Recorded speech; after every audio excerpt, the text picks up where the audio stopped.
In this video, we're going to talk about 7.1 Objective 2, where we determine whether statements about correlation are true or make sense. Question 1 asks us to determine whether the statement makes sense or does not make sense and explain our reasoning. A study found a positive correlation between age of a marathon runner and times they take to finish marathons. So what that means to us is that if we put age on this axis and finish time on this axis, that we would expect some kind of correlation like that, that as age increases, their time to finish also increases. That makes sense. Positive correlation means that the two variables move in the same direction, and it makes sense that older runners generally take longer to complete a marathon. Determine whether the statement makes sense or is clearly true, or does not make sense or is clearly false, and explain clearly. The scatter plot showed all the data points following a nearly straight diagonal, but only a weak correlation between the two variables being plotted. That doesn't make sense.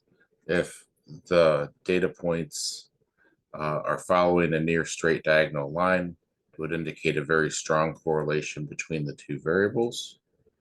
That's D.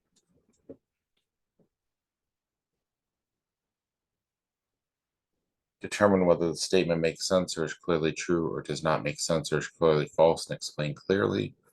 The two variables I studied showed such a strong correlation that they had a correlation coefficient of 1.50. No, it doesn't make sense. The correlation coefficient has to be between -1 and 1. A correlation coefficient of 1.5 is not possible. And that's B.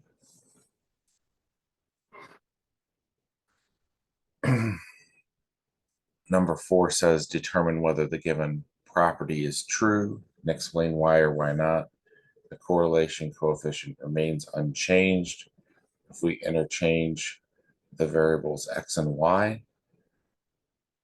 So interchanging x and y does not change the correlation coefficient because the variables x and y appear symmetrically in the formula for the correlation coefficient. So if you saw the whole big formula, you would see that it wouldn't matter which one was your independent and which one was your dependent variable. It's just your relationship between the two of them that we're finding out to getting the when we're getting the correlation coefficient. Number 5 asks us to determine whether the given property is true and explain your answer. The correlation coefficient remains unchanged if we change the sign of all the x values. That's false. The sign of the correlation coefficient will also be swapped, but its magnitude will remain unchanged. So that is B.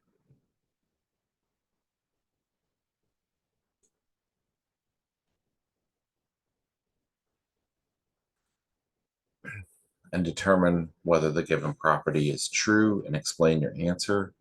Because the large sample values are used, the correlation coefficient remains unchanged if we rearrange the order of the x values that are paired with the y values.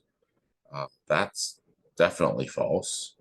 Reversing the order of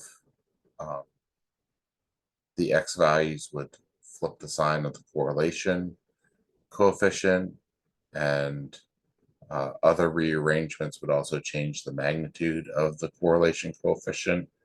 So yeah, you just can't switch which x value gives you what y value and expect to get the same result. That's not true.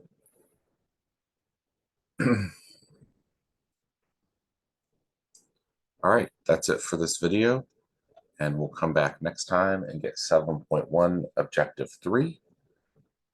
talk about that one next time. See you for the next video.